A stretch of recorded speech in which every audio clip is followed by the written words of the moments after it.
guys, Becky here with Design Bundles, and I'm super excited to have you join me today because we have a super cute and really simple project. This time we are creating custom jewelry boxes.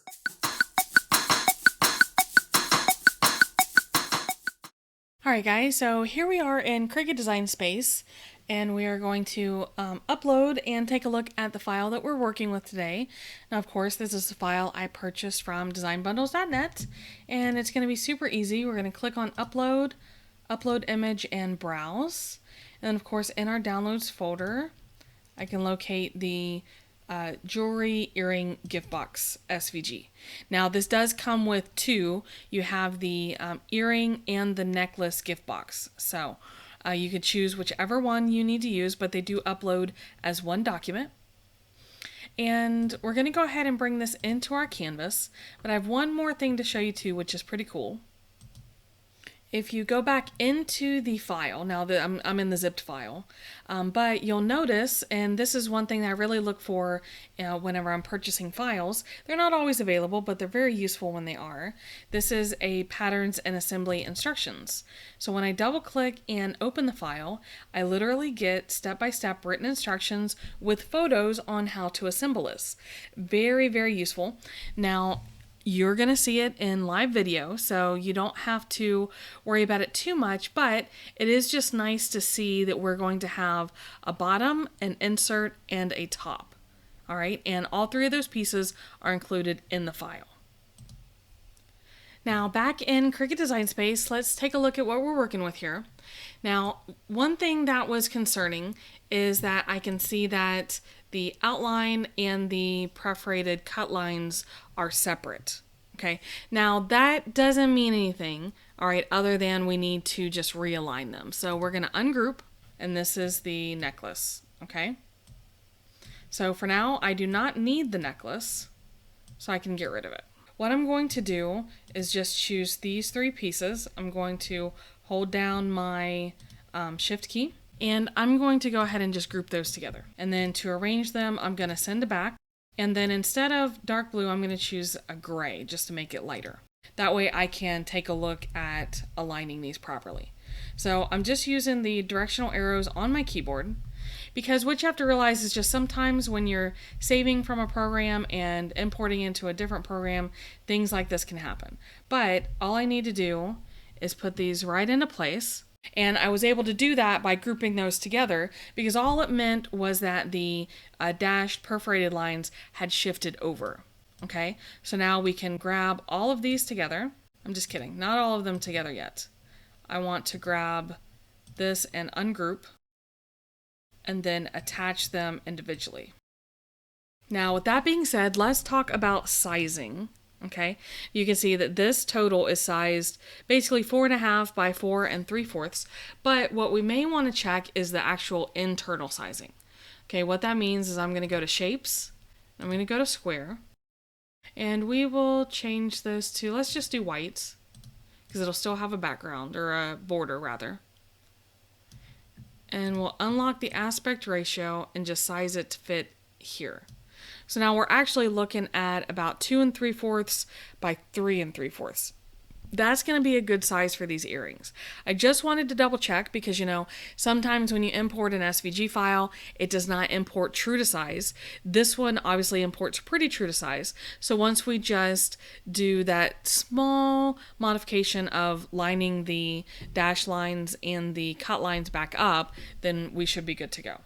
So I'm going to go ahead and click over to Make It. Now, once we're here in the Make It panel, we'll call it a panel.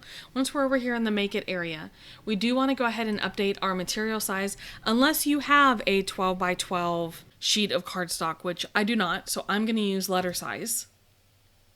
So once we update that, you'll notice it does split it into two cut files. That's okay, that will be perfectly fine. We're going to go ahead and go to Continue.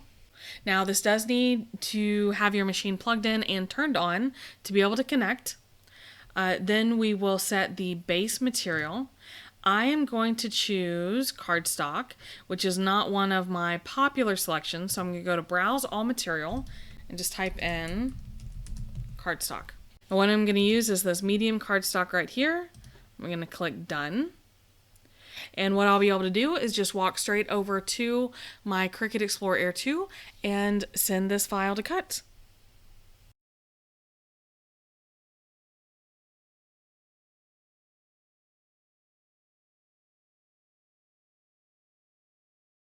Now it's important when you're removing cardstock, okay, you can go ahead and remove the outside piece.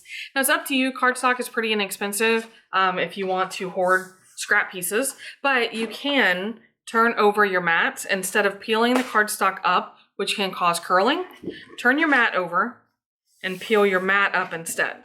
It's much easier to prevent curling that way, but these are the 3 pieces that we have. And then of course I have just a tape runner, and of course a pair of earrings so that we can test it out. Now, it's important also to say that the weight of your cardstock can make a big difference. I am using standard cardstock, but especially if this is an item that you're going to sell or use to sell your items, then you may want to go with a heavier weight. The creator of their file offered the instruction of 110 pound. I don't believe this is anywhere close to that. I believe this is going to be around 65 pounds. So it's still relatively flimsy. So I just wanted to go ahead and let you know the difference with that. A heavier weight cardstock is going to give you a sturdier box presentation, okay? But for now, we can just go ahead and focus on putting this bad boy together. Now, the way this works is all your dashed lines are fold lines. Okay, and you want to fold all your pieces in the same direction for this type of box. So what that means is I'm going to go ahead and pre-fold all of these towards the center. And what's going to happen is this piece on the side, these flaps will come in, and this piece will go up. And then the same will happen here, and that will serve as the bottom of our piece, okay? So let's go ahead and apply the tape runner. Now the tape runner is gonna go on the back side of these pieces. And then when you fold them up, do them one at a time, because what you wanna do is square off your corner. Okay, it's gonna be very important that your corners are square. Okay, press them into place. And now we can proceed with the insert. This one's going to be a little easier. Of course, the flap you can fold up. The sides will go down. And no gluing is required on this part. Okay, make sure your pieces here to hold your earrings are properly cut. And you can actually go ahead and insert your earrings through these pieces. Okay, now all you have to do is line this up and slide it into the bottom. And now we can assemble the top. Now this is going to be in much the same way. So we're going to go ahead and pre-fold our pieces.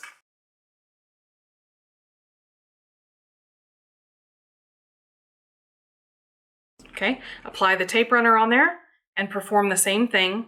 Make sure that you square off your corners. Now this will just be the lid for our box. Now, of course, you can actually utilize, what I thought would be neat would be to utilize the print and cut. Once you have your first prototype assembled, then you can go ahead and mark on your piece where you would maybe want your business logo. Okay, you could put, either a gift message, your business logo, information, even just a pattern cardstock would be very pretty. And then of course you could put made with love or, from your daughter or whatever you want to on the back. So like I said, once you have the prototype, it'll be easier to mark those places and then locate them on the actual software pieces. Okay, but for the most part, that is exactly how easy it is to put together one of these custom jewelry boxes to present your jewelry pieces. So guys, how did you feel about our custom jewelry box? Now I did select the one with the earrings because earrings are one of my favorite projects to make with my cutter. But guys, being able to do this for necklaces, I know that there are ones out there you can do for bracelets and just all the jewelry, keychains, all the little things that you need to dress up, you can do, and you see just how easy it is. Now, of course, if you have any questions or comments, definitely make sure you leave those down below. I love hearing from you guys, and I love all the support that you show for the channel. Speaking of support, make sure you hit that subscribe button, turn on notifications, maybe share with a crafty friend. I really love growing the channel and our little community here, but I am gonna wrap it up for today. Thanks again for stopping by, guys. We'll see you again next time.